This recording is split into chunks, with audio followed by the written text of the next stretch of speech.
뭐 어디는 이게 뭐 저희가 질문을 하나 좀 던져볼게요.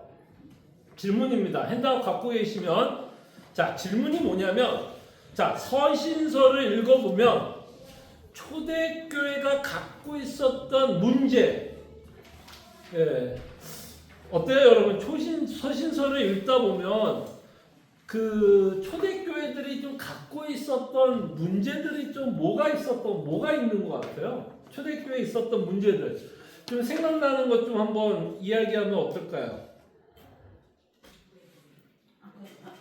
네? 설교에서 말씀하셨는데 네, 뭐 설교에서도 말씀했던 내용일 수도 있고, 자 초대교회 문제들 여러분들이 뭐 서신서를 읽어보면 이제 빌립보서 시작했지만 뭐 빌립보서도 그렇고 에베소서 뭐 사도 바울 베드로가 썼던 베드로 전후서 뭐 기타 등등을 여러분들이 읽으면서 참 초대교회는 좀 이런 걸로 좀 문제가 있었다라는 것을 생각하게 되는데 어떤 문제들이 좀 있었던 것 같아요 초대교회? 그 유대인들하고 뭐 헬라인들, 그쵸. 이방인들 맞습니다. 그러니까 사실은 구약과 신약의 관계가 문제겠죠. 이제 예수님이 오심으로써 과연 구약을 우리가 어떻게 이해할지, 그 다음에 이제 이방인들을 또 어떤 식으로 이해할지에 대한 첨예한 문제가 있었죠.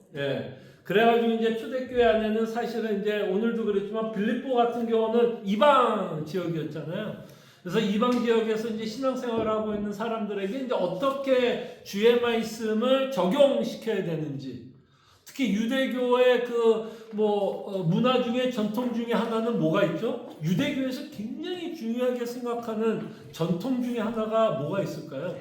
할례. 그쵸. 할례 문제도 있고 또 뭐 해야 되죠? 하나님께 나가려면 맨날 이들이 해야 했던 것 중에 하나가 뭐였죠? 하나님께 나가기 위해서 하나님께서 이들에게 허락했던 일 중에 하나가 뭐죠? 무슨 법?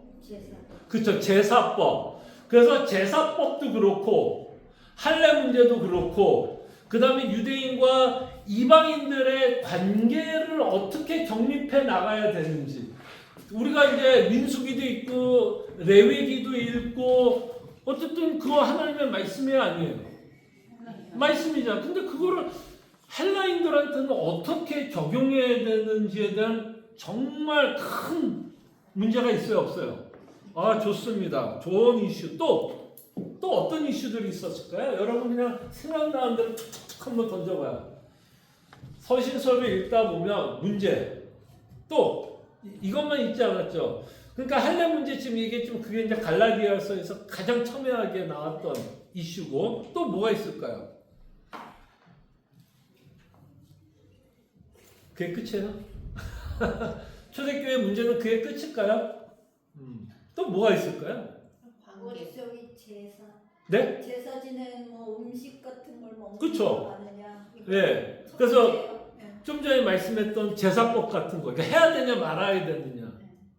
예수님이 오셔서 죽었다 그러는데 이게 어떤 관계를 갖고 있는지에 대한, 그러니까 결국 구약의 법을 지금 신약에 살고 있는 신약 교인들한테 어떤 식으로 적용해야 되는지에 대한 큰 이슈가 있었고, 또 뭐가 있을까요?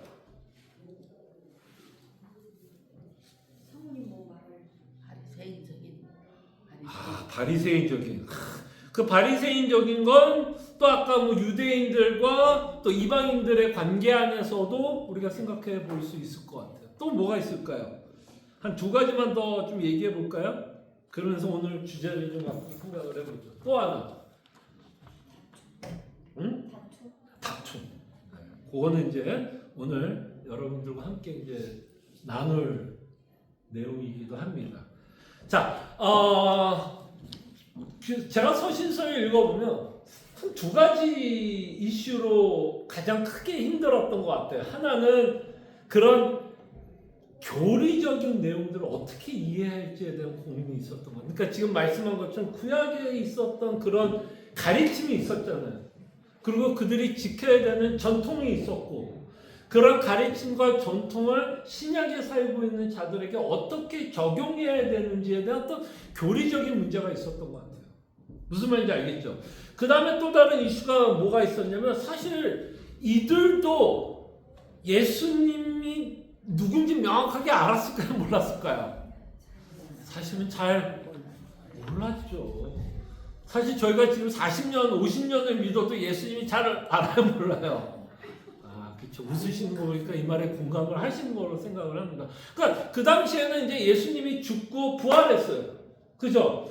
그럴 때 이제 문제가 뭐냐면 그 역사적인 사건이 그 역사적인 사건보다 더 중요한 건 뭘까요? 예수님이 죽었고 부활했어요? 그럼 역사적인 사건이죠. 그럼 이제 그 역사적인 사건도 중요하지만 역사적인 사건보다 더 중요한 건 그 역사적인 사건이 갖고 있는 뭘까요? 메시지가 중요한 거죠. 도대체 이 어떤 목수라고 하는 이 베들레헴에서 태어난 이 목수라고 하는 이 젊은 청년이 뭐 어딘가에 죽었어요. 이제 우리는 그 십자가를 보는데 십자가에 죽었어. 그리고 말도 안 되고 우리가 참 말도 안 되고 신비로운 일이 벌어졌어. 이 죽은 자가 갑자기 3일 만에 또 뭐 했어요? 부활했어요. 그러면 우리는 그냥 역사적인 사건으로만 신기하게 느낄 수 있을까요? 없을까요? 신기하다는 생각 들 수 있어요? 없어요? 있죠. 와, 죽은 사람이 살아났다는 게 얼마나 신기해요. 근데 그것보다 더 중요한 건 그 역사적인 사건이 어떠한 메시지를 갖고 있는지를 알아야겠죠. 그래서 이제 서신서를 읽어보면 끊임없이 그 그리스도께서 죽고 부활하셨다라는 그 역사적인 사건이 갖고 있는 의미에 대해서 이제 서신서를 사도들이 이제 뭐 하는 거예요? 쓰고 있는 거예요. 그래서 이제 빌립보를 보면 이제 오늘 같은 경우는 당연히 안 봤지만 2장에 보면 예수님이 우리가 그리스도의 마음을 품으라 그러면서 예수님이 뭐 했다 그러면 죽기까지 복종해서 뭐 했다? 죽었다라는 거예요. 그러면 이제 우리는 생각해 죽었다는 의미가 뭘까? 그 다음에 또 예수님이 뭐 했다라고 사도 바울도 표현하면 부활하셨다. 그럼 부활하셨다는 의미가 뭘까에 대한 고민이 있었어요. 그죠? 네. 그거에 대해서 이제 우리가 앞으로 생각해 볼 거예요. 그래서 끊임없이 이야기를 하자면 뭘 믿어야 할지에 대한 고민이 있었던 거죠. 뭘 믿어야 되느냐 이거예요. 근데 그거는 뭐 지금도 우리도 마찬가지죠. 사실은 우리도 지금 신약에 살고 있는 우리도 과연 무엇을 믿어야 될지에 대한 끊임없는 고민이 있게 됩니다. 자, 오늘 여러분들과 좀 생각해 보고 싶은 거는 이겁니다. 자, 이제 그러면서 교회가 탄생이 돼요. 사도행전 2장을 통해서 이제 교회가 탄생이 되면서 공동체가 이루어집니다. 공동체가 이루어져. 근데 이 공동체가 이루어지면 참 이상한 일이 벌어져요. 이 공동체 안은. 참 이 교회 공동체는 참 신기한 곳이에요. 참 하나님을 찬양하고 예배하는 공동체이기도 하지만 참 이 초대교회 안에서 있었던 많은 일 중에 하나가 뭐였냐면 그렇게 사람들이 모이게 되면 그 안에는 반드시 또 어떤 일들이 있었을까요? 사람들이 모이면 다툼이 있었다라는 거예요. 다툼이 있었다라는 것을 보게 돼요. 그게 초대교회 문제예요? 문제가 아니에요? 초대교회 문제. 그거는 지금도 문제일까 아닐까요? 지금도 문제야. 예. 그래서 우리가 오늘 여러분들과 생각해 보고 싶은 건 복음으로 세우는 교회 우리가 생각할 때 지양해야 할 문화가 있고 지향해야 될 문화가 있는데 지양할 문화는 어떤 문화를 지양해야 될까요? 어떤 문화? 배제하고 배격하고 이런 문화는 배격해야 되는 건 뭐 어떤 문화? 갈등 문화는 뭐 해야 돼요? 지양 하면 안 되는 거고 그 다음에 우리가 지향해야 되는 건 그리스도 안에서 서로 사랑하면서 살아가야 한다는 것입니다. 그래서 오늘 질문일을 생각하면서 저희들이 잠깐 좀 기도하면서 하나님의 말씀을 좀 생각해 보면 어떨까요? 사실 오늘 성경 공부를 준비하면서 저는 굉장히 부담스러워요. 왜냐하면 이게 굉장히 편한 주제예요? 굉장히 불편한 주제예요? 굉장히 불편한 주제이고 예민한 주제이고 시애틀 남포 제2장로교에서도 찾아볼 수 있는 모습일 수도 있어요. 그러니까 이거는 막 남 얘기가 아니라 내 얘기가 될 수 있어요. 그리고 이거는 교회 안에서만 우리가 갈등 문화가만 있지는 않아요. 어디에도 갈등 문화가 있죠, 사실? 예? 세상. 그럼 너무 넓고 우리가 갈등 문화가 어디에도 있죠? 가정 안에도 있어요. 공감하시는 분. 가정 안에도 갈등 문화가 있다 없다? 여기서 손들면 어떻게 우리 집 얘기 아니에요. 이거 오해하지 마세요. 이거 우리 부부 얘기가 아니지. 확실하게. 예. 그러니까 사실 이거는 우리의 문제. 그러니까 우리 문제가 내 문제. 그러니까 사람이 사는 곳에는 갈등은 있다. 왜? 이제 좀 저희들이 이제 좀 고민하는 시간을 갖도록 하겠습니다. 그래서 우리 이 시간에 잠깐 좀 오늘 하나님의 말씀을 좀 공부하면서 좀 기도하면서 좀 시작했으면 좋겠어요. 이거는 남 얘기가 아니라 내 이야기고, 이거는 옆에 있는 뭐 김집사가 들어야 되고 뭐 누가 들어야 할 이야기가 아니라 이거는 좀 내가 들어야 될 이야기가 아닐까라는 생각 아래에서 저희들이 함께 기도하고 또 갈등하면 혹시 지금 생각나는 사람이 있으세요? 저 없는 것처럼 갈등하면 생각나는 사람이 있어요? 없어요? 없어요? 없어요? 오케이. 한 사람은 없다고 합니다. 그럼 나가십시오. 없는 분들은 나가시고 있는 분들만 남아 계세요. 그래서 대외적으로는 없고 대외적으로는 없고 가정 안에서 뭐 교회 안에서만. 그래서 우리가 잠깐 좀 기도하고 저희들의 말씀을 생각해 보도록 하겠습니다. 기도합니다. 참으로 고마우신 주님, 초대교회를 보면 참 여러 가지 이슈가 있었음을 보게 됩니다. 복음으로 분명히 세워져야 됨에도 불구하고 여전히 초대교회 안에서는 참 많은 이슈들이 있었고 문제들이 있었는데, 그 중에 하나가 공동체로서 함께 신앙생활을 하다 보면 참 서로 사랑하고 하나 되고 서로 격려하고 위로하며 함께 하나님의 나라를 바라보며 뛰어갔어야 하는데, 참 많은 갈등이 있는 걸 보게 되고 파벌이 나뉘는 걸 보게 되고 서로가 서로를 불편해하고 있는 모습들도 보게 됩니다. 이것이 초대교회의 모습이라면 우리가 살아가고 있는 이 교회 안에서도 충분히 있을 수 있고, 우리가 맺고 있는 수많은 인간관계 안에서도 충분히 있을 수 있는 갈등이다 생각을 합니다. 지금 이것이 우리에게 좀 불편할 수 있고 예민할 수도 있고, 또 이 한 번의 성경 공부로 우리가 갖고 있는 이 모든 갈등을 다 종식시킬 수는 없으나 이 문제를 어떤 식으로 바라봐야 할지 저희들에게 지혜를 주시고, 또 이 갈등을 생각하면 아마 회개해야 될 부분도 굉장히 많을 수 있사오니 주님 회개의 영도 허락해 주시고 주의 은혜 가운데서 이 문제들을 바라볼 수 있도록 주님 은혜를 베풀어 주시옵소서.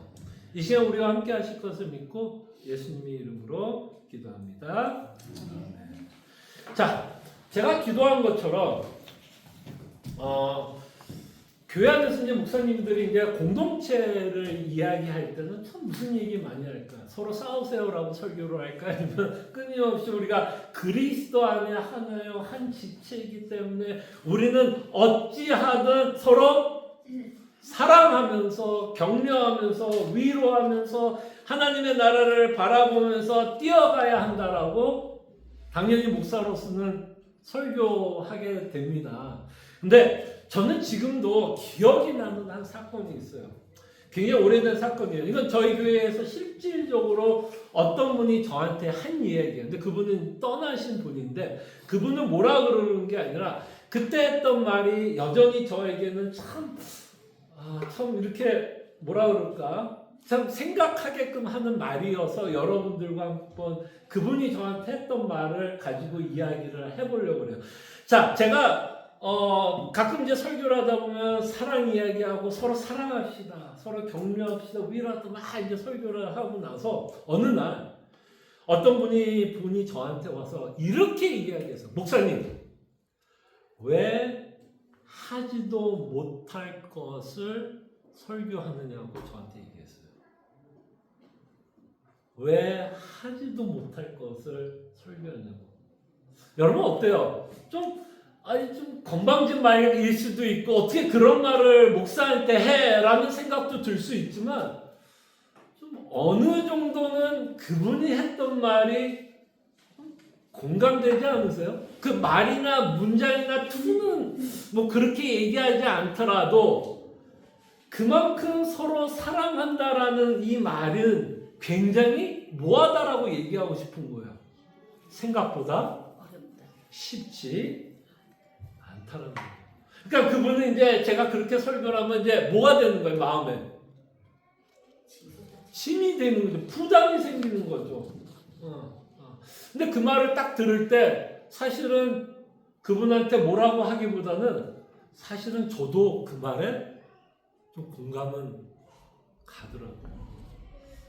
하나님의 말씀 가운데 서로 사랑해야 된다는 건 너무 자명한데, 야, 이 실질적으로 사랑하는 건 너무너무 어렵다라는 것을 공감을 하면 그분이 저한테 했던 말에 아마 여러분들도 공감하지 않을까라는 생각을 해봅니다. 그래서 오늘 갈등 문화에 대해서 좀 생각하면서 그분이 저한테 했던 말도 생각나고 여러분들과도 좀 이야기를 하면서 서로 사랑하라고 하는 이 말이 그냥 한쪽 귀로 듣고 한쪽 귀로 흘러보내고 그저 마음에 짐이 되고 부담되고 힘들어하는 것뿐만 아니라 왜 성경은 서로 사랑할 것을 요구하는지를 저희들이 좀 고민해보는 시간을 좀 가졌으면 합니다. 자, 질문을 한번 던져볼게요. 자, 두 번째 질문이에요. 자, 교회는 사랑과 연합의 공동체로 부름을 받았다고 믿는데 어때요, 여러분? 믿어요, 안 믿어요? 성경에서 이렇게 해요, 안 해요? 그렇죠. 속으로는 어떤 마음이 들어요? 아니, 하지도 못하는 거는 왜 이렇게 하나님은 하라고 이야기하는지에 대한 반감도 있을 수 있다, 없다? 있을 수 있다라는 겁니다. 자, 교회는 사랑과 연합의 공동체로 부름을 받았다고 믿는데 교회 안에서 갈등이 일어날 때 우리 공동체의 모습은 어떻게 달라진다라고 느끼십니까? 그러니까 이 질문을 만드는 것도 좀 쉽지는 않더라고요. 그래서 질문을 좀 만들었는데 제가 좀 요거하고 같이 좀 이야기하고 싶은 건 교회 공동체 안에서 누군가와 갈등이 생기면 그것이 내 개인과 교회에게 어떠한 영향을 주게 되는지를 좀 묻고 싶은 질문이에요. 이게 질문이 돼요? 이게 좀 제가 묻고 싶은 질문은 그거예요. 무슨 말인지 알겠죠? 자, 우리가 갈등은 있어요, 없어요? 있어요. 있어요. 그럼 그 갈등이 나에게 영향을 준다, 안 준다? 줘요. 그리고 그 영향은 나뿐만 아니라 다른 사람에게도 우리가 함께 공동체로 이루고 있는 공동체에도 영향을 줘요. 그거는 교회 공동체뿐만 아니라 가족도 마찬가지 아니에요. 사실 가족도 마찬가지예요. 뭐 부모가 갈등이 있으면 그 갈등하는 것 때문에 아이들에게도 영향을 준다, 안 준다? 당연히 영향을 주죠. 그래서 인간 간의 갈등은 자기와 어떤 사람 간의 갈등으로 끝나지만은 않고 함께 속하고 있는 공동체에게도 영향을 준다라는 것을 우리가 생각해 볼 때, 첫째, 이 갈등이 우리 개인에게는 어떤 영향을 줄까요, 여러분? 어떤 영향을 줘요? 자, 여러분 이제 다 해보셨잖아요. 갈등 다 해보셨잖아요. 어저께 마셨던 걸 기억나. 자, 여러분들 갈등이 있으면 첫째, 여러분들에게는 어떤 영향을 줄까요? 개인에게. 괴롭. 마음의 평안이 없어지죠. 괴롭다? 뭐 다르게 말하면 괴롭다. 또 마음의 평안이 없어진다. 또 조금만 한번 이게 왜 괴로운가를 좀 생각. 뭐가 괴로워요? 또는 왜 마음의 평강을 잃어버리죠? 어떤 영향들을 계속해서 미치게 돼요? 괴롭다. 어떤 식으로 괴롭고 또 어떤 식으로 평안함을 잃어버려요. 믿음까지도 약해지니까. 이 말에 동의되십니까? 믿음까지 영향을 준다. 예, 이게 무서운 거예요. 사실 이 공동체가. 이게 인간관계가 이렇게 무서운 거예요. 믿음에도 우리가 무슨 말인지 알겠죠? 이 인간 갈등은 그냥 딱 이게 끝나는 게 아니라 믿음에도 영향을 주고 있기 때문에 인간관계가 그만큼 무서운 거예요. 조금만 더 이야기해 보세요. 어떤 식으로 믿음의 관계를 줄까요? 어떻게 영향 줘요? 어떻게 영향 줘요? 일단 나쁘게 영향을 주겠죠? 이제 좋을 수는 없겠죠, 어쨌든. 근데 왜 안 좋게 우리 믿음에, 우리 영혼에 영향을 줄까요? 기도를 해야 되는데 그 생각은 안 나고 그 갈등만 생각나고 말씀을 읽어도 그 갈등만 생각나고 그쵸. 기도와 말씀이 잘 안 돼요. 그쵸.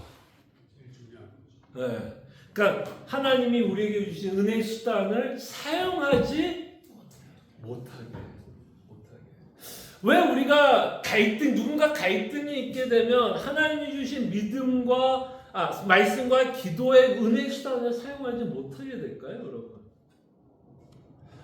여러분, 누군가 갈등하면 그 상대에 대해서 계속해서 사실 어떤 마음이 들어요? 예? 미운 마음이 들잖아요. 그죠? 미운 마음이 들잖아요. 그럼 여러분 생각해봐요. 그 미운 마음을 우리는 끊임없이 뭐 할까요, 여러분? 자, 미운 마음이 잠깐 1초 하고 그냥 없어지던가요? 아니면 하루 종일 막 온종일 생각나요? 이상하게 누군가가 미워지면 그 사람 대해서 온종일 그 미운 사람이 생각이 나요.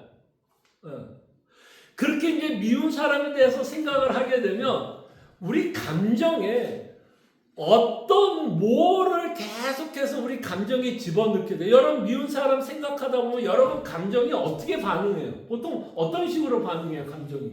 시험을 하게 되죠. 예? 시험을 하게 돼요. 시험. 예. 감정이 시험. 조금만 더. 그러니까 어떤 감정이 일어나죠? 보통 그러면? 감정. 분노. 이런 거 생기지 않아요? 분노? 막 화나지 않아요? 막 가끔 가다가 이 싫은 사람 때문에 막 생각하다 보면 막 자다가도 확 깨지 않아요? 잠 깨지 않아요?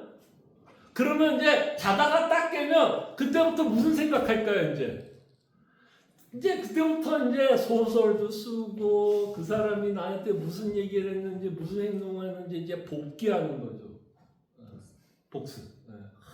그때는 또 복습을 잘해요. 성경은 안 읽어도 그런 사건이 있을 때는 무진장 묵상 잘합니다. 그것만 계속 복귀해요. 그러면 그 복귀되는 상황, 그 생각 가운데 우리의 감정에는 기쁨의 감정, 평안의 감정이 아니라 계속해서 그 사람이 나한테 잘못한 생각만 하고 있다는 것을 계속 복귀하다 보면 이 감정은 어떻게 될까요? 따뜻해질까요? 차가워질까요? 굉장히 차가워져. 무섭도록 차가워집니다. 근데 그 차가운 마음이 이제 어디까지 영향을 줄까? 누구와 누구의 관계 안에서도 영향을 줄까? 이제 아까 말했던 이제 믿음이라 그러면 결국 누구와 관계 안에서 영향을 주냐면 하나님과 나의 관계 안에서도 영향을 줘요. 자, 근데 그 예를 한번 들어보세요. 자, 여러분들이 이제 불편한 사람이 있어, 미운 사람이 있어. 자, 이제 교회를 오면 자, 이제 딱 이제 막 구원에 대해서 막 이제 묵상했어. 오늘은 하나님께 예배해야지. 이제 하나님께서 베풀으신 은혜 생각해야지 하면서 막 고민 막 묵상하면서 막 찬양하다가 이제 예배 문에 딱 들어오는 순간 내 앞에 누가 앉아 있어요? 내가 그토록 미워한 사람이 내 앞에 딱 앉아 있어요. 딱 보는 순간 어떻게 될까요? 완전히 어떻게 돼요, 여러분? 그 묵상했던 은혜가 다 확 무너져요. 예배에 집중된다 안 된다? 안 돼요. 참 이상하죠? 아니 저 사람하고 내가 갈등이 있는데 왜 내가 하나님께 예배하는 데에 영향을 주냐는 거예요. 근데 영향을 줘요. 왜? 하나님이 인간을 그렇게 창조했어요. 이게 바로 여러분들이 함께 신앙생활하는 아픔이기도 한 거예요. 그런 의미에서 서로에게 영향을 우리는 할 수 없이든 하나님의 성령 가운데 주면서 살게 돼요. 그래서 이제 갈등이 있을 때 사실은 아까 말한 것처럼 이제 우리가 어디에서 영향을 주게 되냐면 예배 시간에 가장 큰 영향을 줘요. 하나님의 말씀에 집중하기가 굉장히 힘들어요. 그러니까 이 갈등이라고 하는 인간과 인간 안에서의 갈등을 우리는 우습게 생각하면 안 돼요. 정말 안 돼요. 이거는 장난을 치면 안 돼요. 이건 정말 우리가 어떤 식으로든 해결해야 된다라는 것을 우리는 생각해 봤으면 좋겠어요.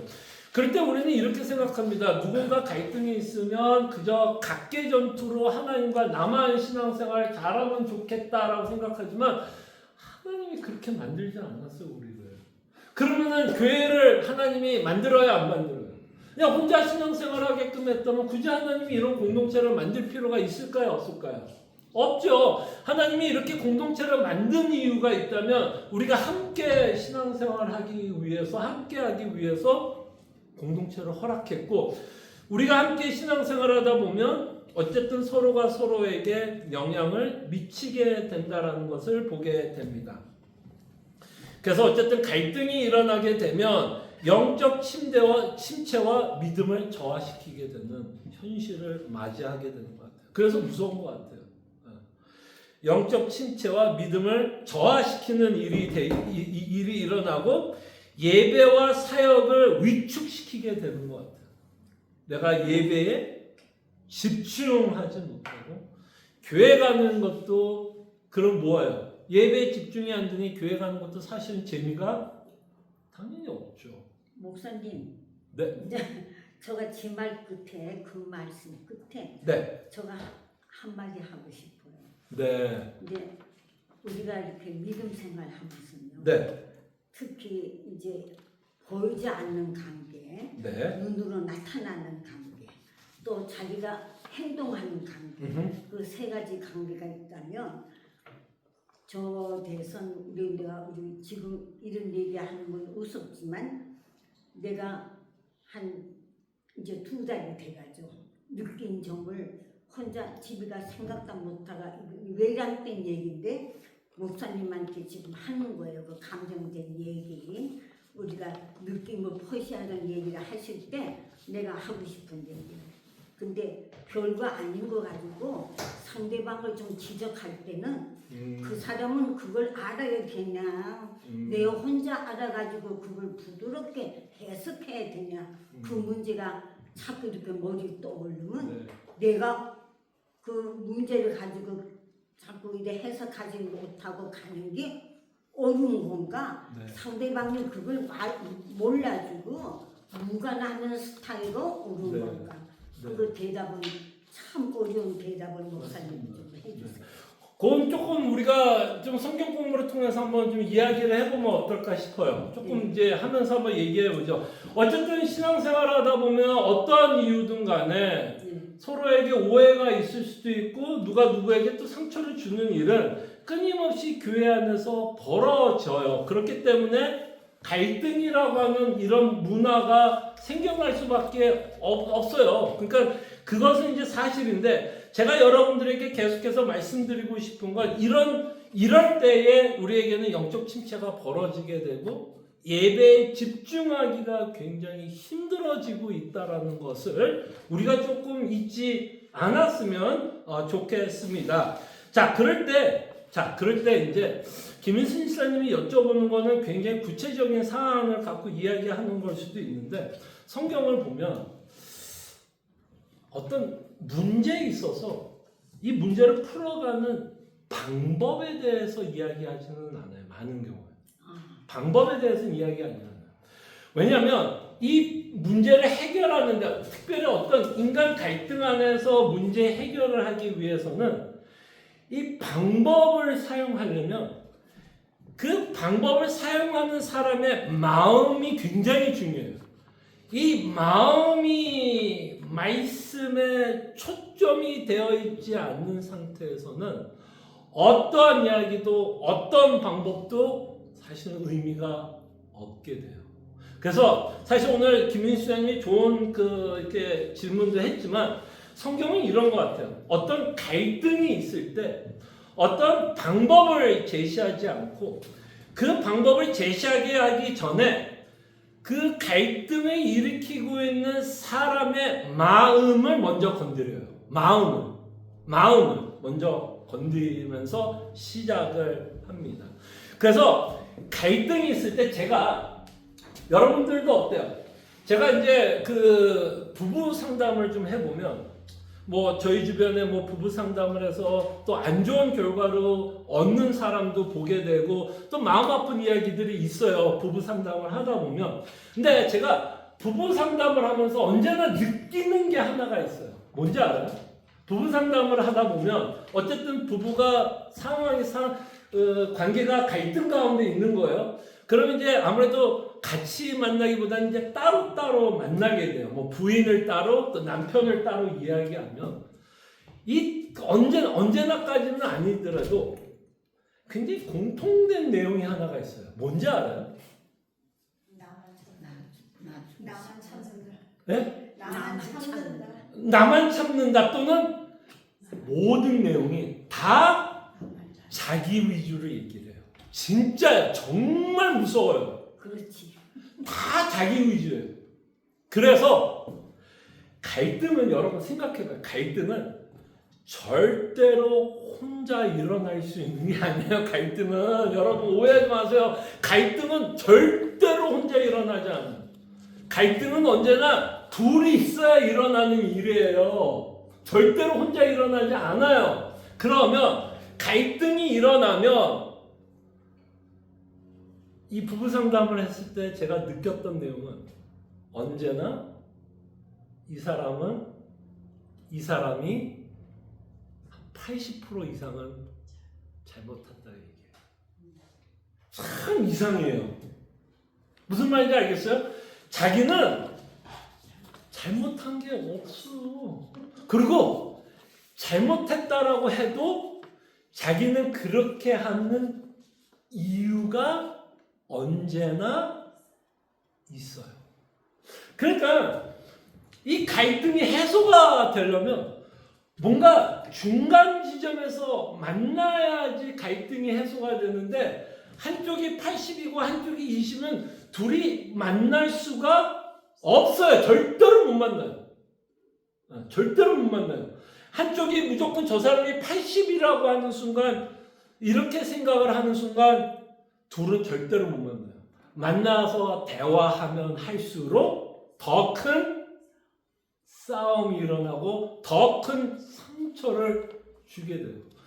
그러다 보니까 이제 부부가 이제 싸움이 나고 이제 어려운 지경까지 가면 결국에는 그게 힘들어지는 게 서로가 뭐를 못하냐면 양보를 못해요.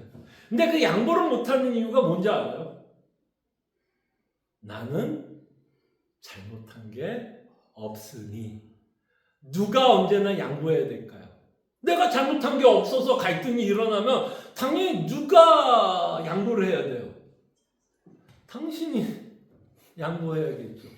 근데 문제는 뭐냐면 상대도 똑같이 생각해요.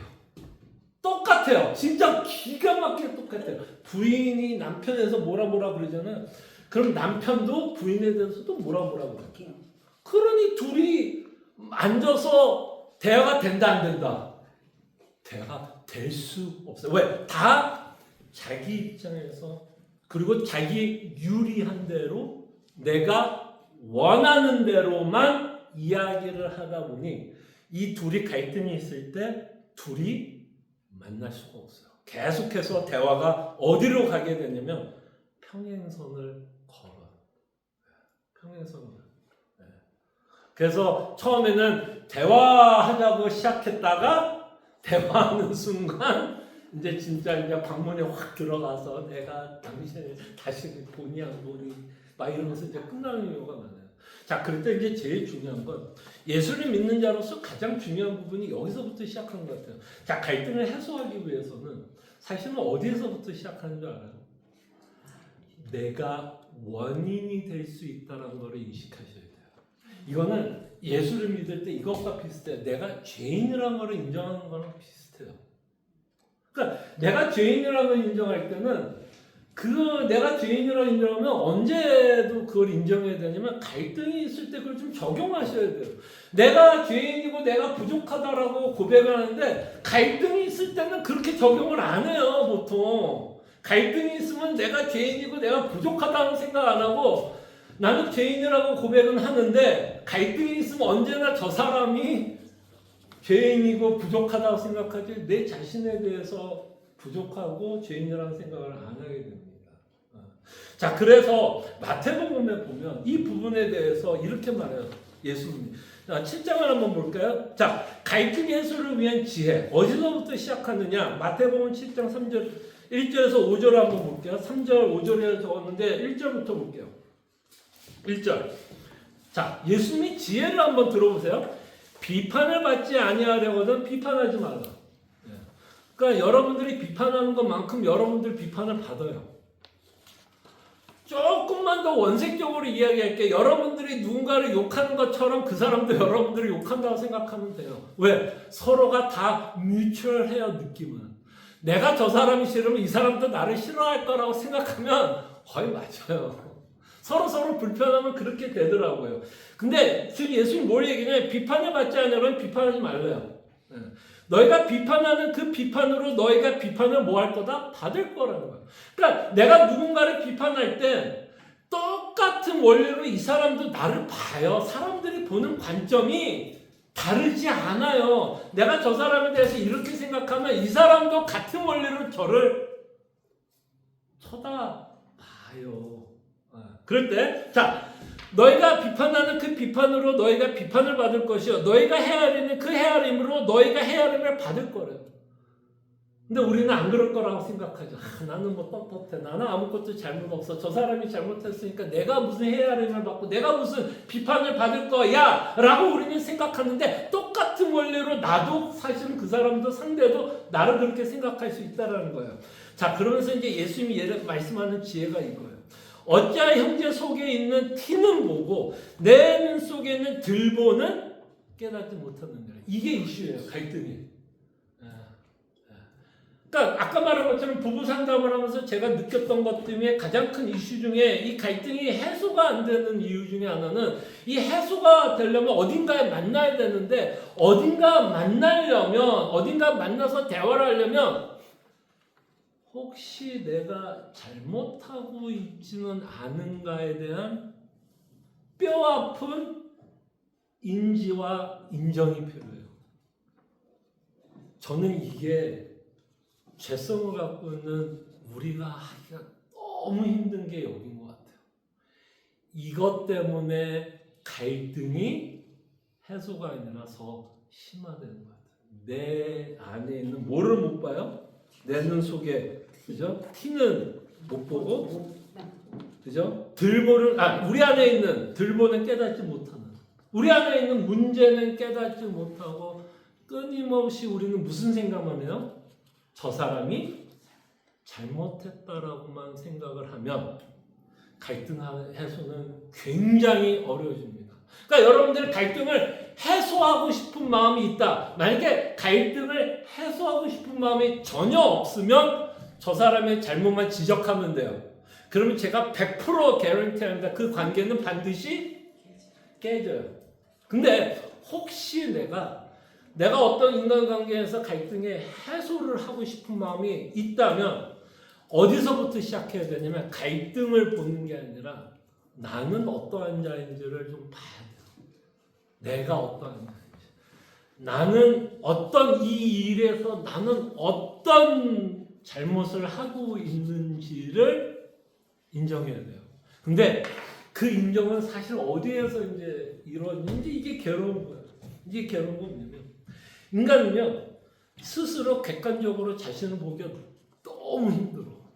이 죄성이 갖고 있으면 이 죄성은요 끊임없이 우리의 죄를 합리화하고 정당화합니다.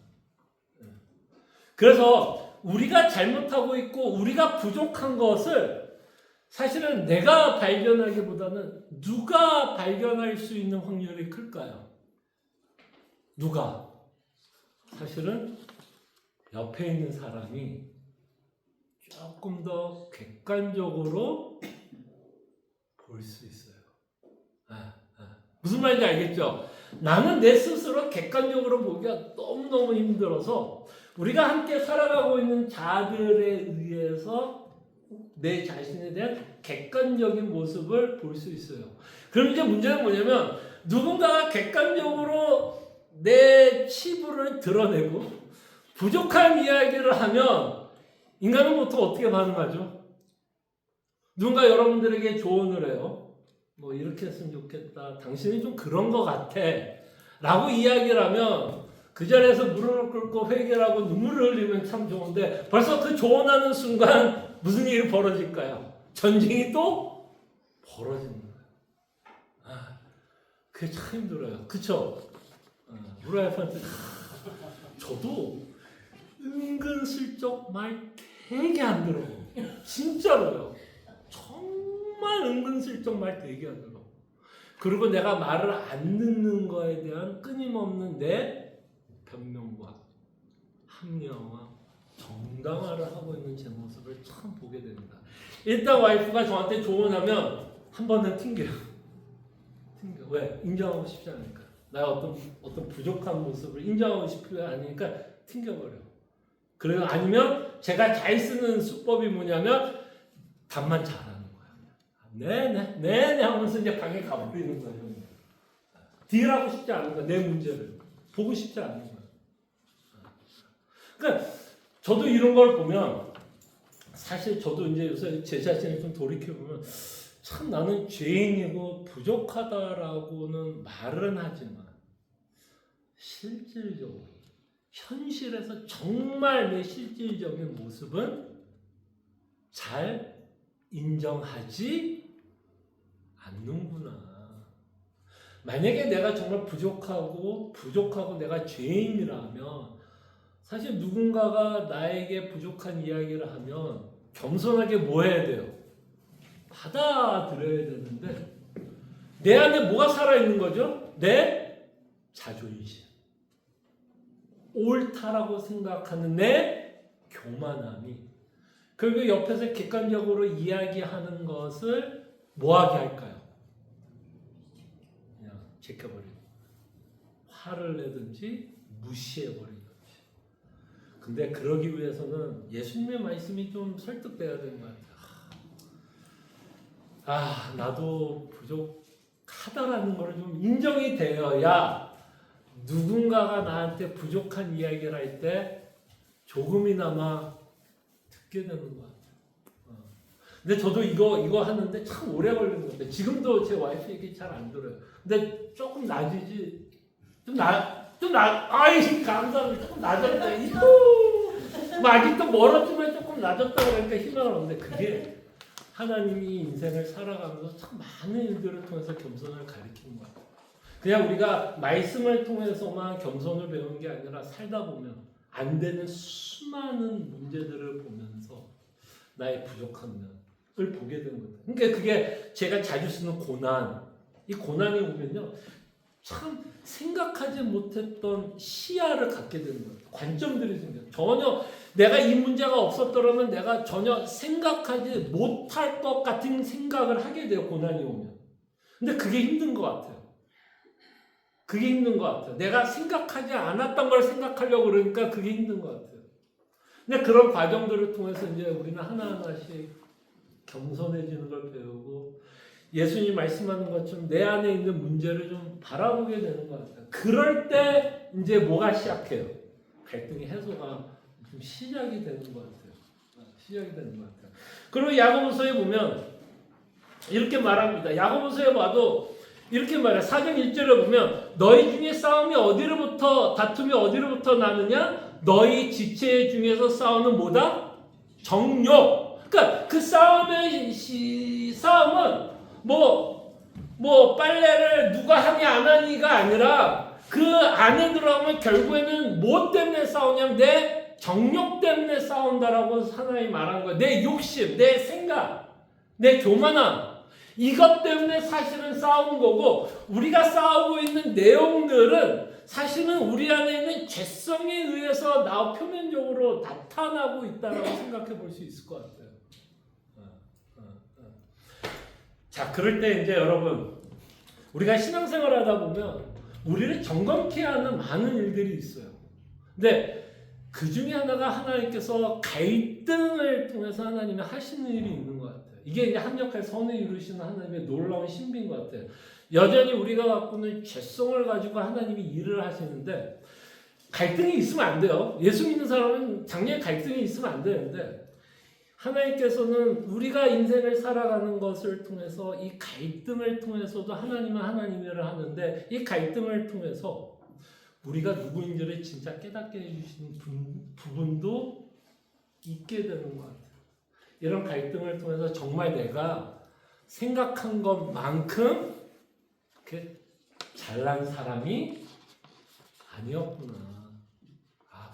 이런 갈등들을 통해서 내가 생각한 만큼 내 신앙이 그렇게 좋은 것도 아니었고 내 믿음도 그렇게 좋은 것이 아니어서 다시 한번 내가 예수님이 참 필요하다라는 것을 우리가 살아가고 있는 인간 갈등 가운데서도 하나님께서도 깨닫게 하는 방법 중에 하나인 것 같아요. 그래서 사도 바울은 우리가 갈등이 있을 때 어떤 구체적으로 어떤 방법을 제시하기보다는 끊임없이 어떤 식으로 우리의 마음을 설득하려고 그래요. 우리의 냉랭해지고 우리의 차가워지고 있는 우리의 마음을 어떻게 설득하냐면 에베소서 4장 31절에서 32절을 가지고 이야기를 할게요. 자, 에베소서 4장 31절에서 32절에 보면 너희 모든 악독과 노함과 분냄과 떠드는 것과 비방하는 것을 모든 악의와 함께 버리고 서로 뭐하라고요? 친절하게 하며 불쌍히 여기며 서로 용서하기를 하나님이 그리스도 안에서 너희를 용서하심과 같이 하라.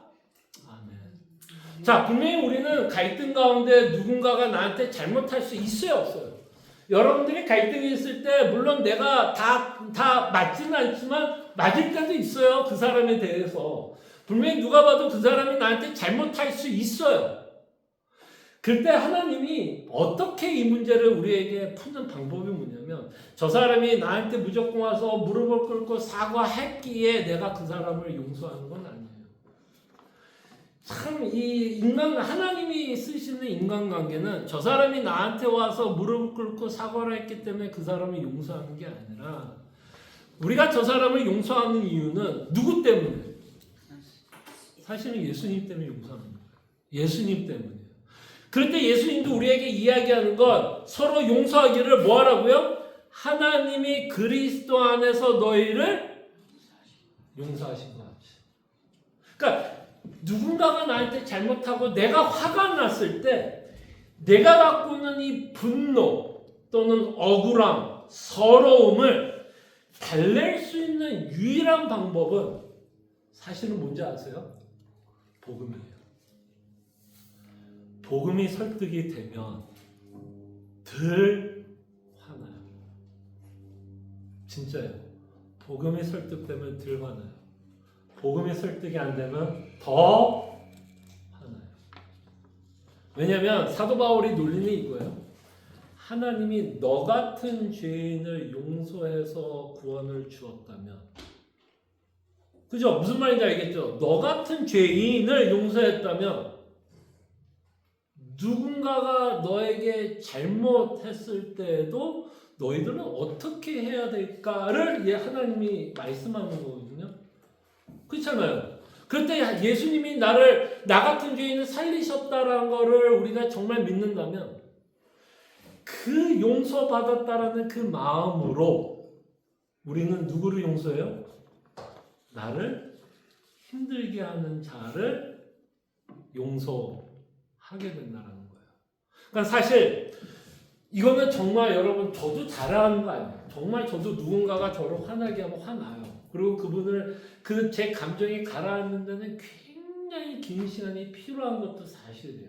근데 제 마음이 가라앉을 때는 언제 가라앉는지 알아요? 사실 딴 거 아니에요. 굉장히 단순한 순간에 감정이 가라앉아요.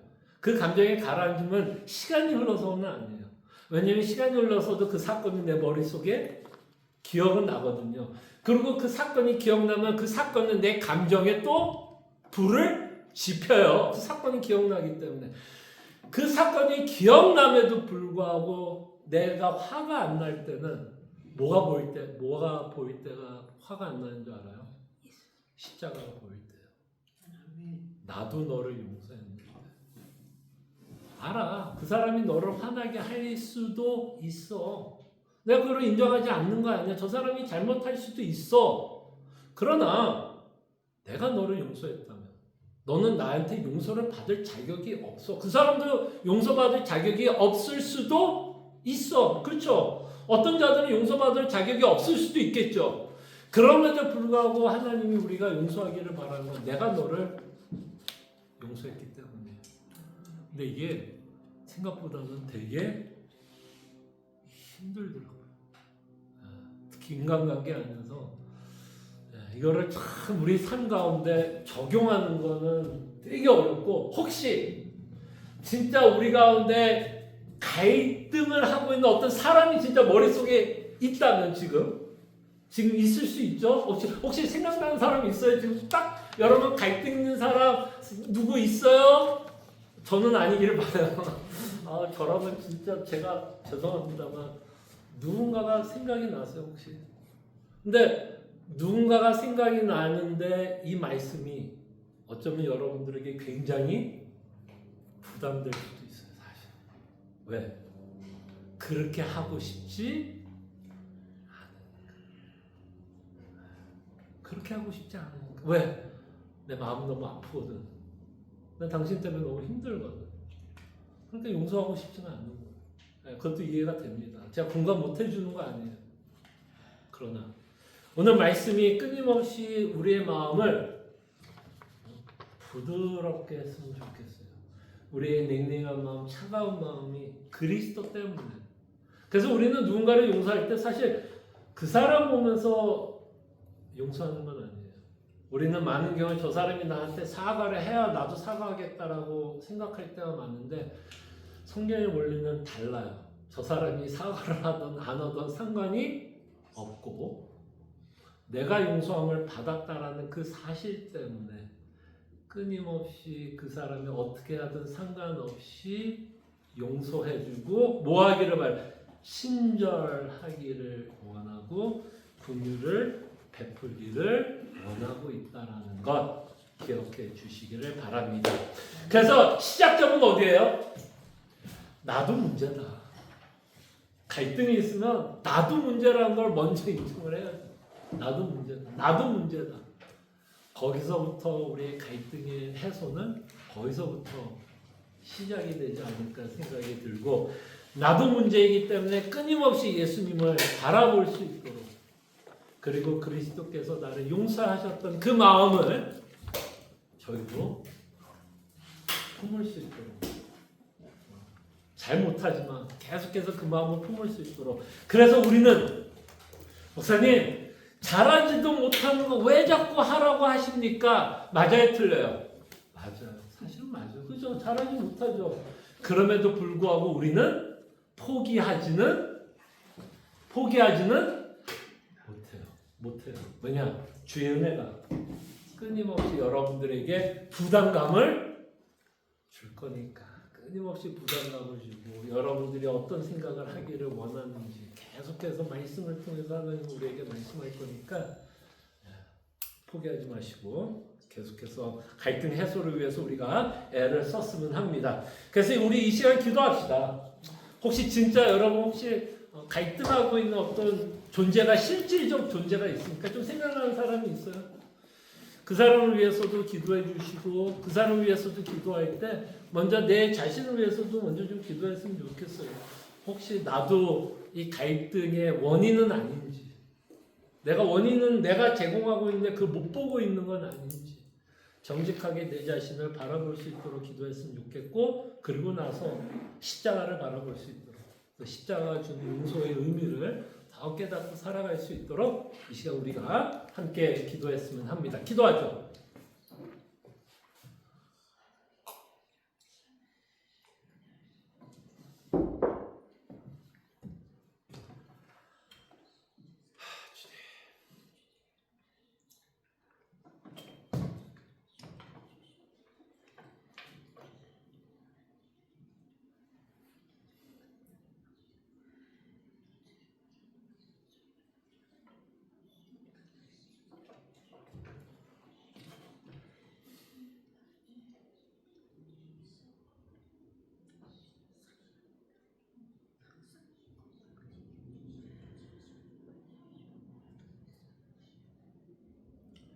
사랑내가 풍성하신 주님,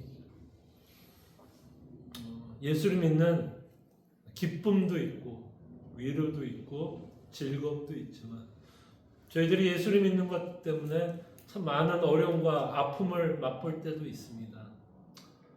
참 자존심을 내려놓고 싶지 않고 언제나 나는 잘했다라고만 생각하고 싶고 언제나 남들이 문제인 것 같이 생각하면서 살아가고 싶은데 참 말씀은 끊임없이 너 자신부터 돌아볼 것을 말씀하고 있을 때 참 내 자신을 인정하는 것이, 내 죄를, 내 부족함을 인정하는 것이 너무너무 괴롭습니다. 내 잘못을 인정하는 것 너무너무 괴롭습니다. 그러나 주님, 정말 나 같은 자를 위해서 십자가에 죽으신 그 용서하심을 저희들이 믿고 그 용서하심을 따라 살아갈 수 있는 귀한 하나님의 자녀들 되게 하여 주시옵소서. 혹시 지금 누군가 정말 미운 사람이 있다면 감정을 키워가지 않도록, 그 사람이 잘못한 것만 묵상하지 않도록, 생각하지 않도록, 그럴수록 더 하나님께서 용서하신 그 사랑을 더 묵상할 수 있도록, 그럴수록 더 하나님께 무릎을 꿇고 기도하며 주님 도와달라고 하나님께 외칠 수 있는 하나님의 자녀들 되게 하여 주시옵소서. 어떤 분이 저에게 말한 것처럼 잘하지도 못하는 거 왜 설교하느냐는 식으로 말씀하시는 분에게 참 우리는 공감합니다. 그러나 우리는 포기할 수 없습니다. 주님의 은혜가 우리를 포기하지 않게끔 끊임없이 우리의 마음을 설득하실 줄 압니다. 주의 말씀에 겸손하게 순종해 나갈 수 있도록 주님, 우리 마음의 은혜를 베풀어 주시옵소서. 주님 감사하고 살아계신 예수 그리스도 이름으로 기도합니다. 감사합니다. 수고하셨습니다.